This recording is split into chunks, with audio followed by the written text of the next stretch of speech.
Turning to the environment, persistent drought conditions are putting added pressure on farmers across the Yakima Valley. Roza Irrigation District officials say this year's limited water supply is creating major challenges, not only for crops, but also for fish and wildlife.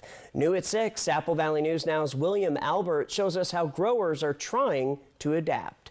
The Roza Irrigation District stretches 95 miles from Sela to Benton City, covering about 72,000 irrigated acres. Many of the district's customers grow apples, grapes, and hops, but as a junior water rights holder, just like the Kennewick Irrigation District, Roza is only getting about 40% of its total water supply during this third consecutive drought year. This is the lowest water supply I've seen in my career, so I've worked in irrigation for 18 years.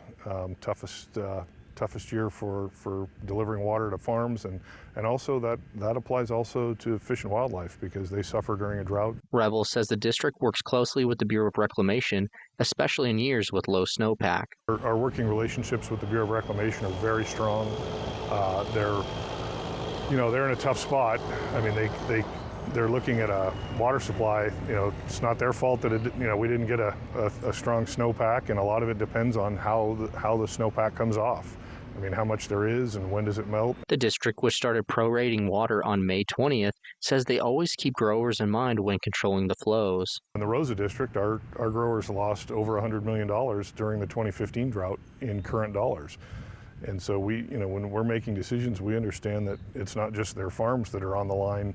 In some cases, it's a legacy that was built up over 2 or 3 generations. Roza Irrigation District officials tell me that with the persistent drought conditions and changes in the weather, growers have continued to adapt. They may lease water from a farmer who has followed their field and isn't farming this year.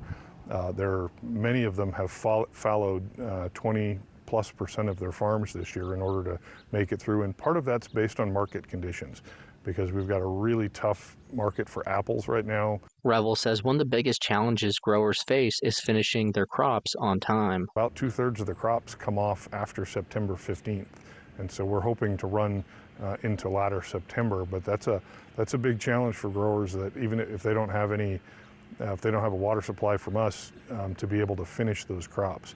And so as you drive around the district, you'll see things like many of them have installed large on-farm ponds.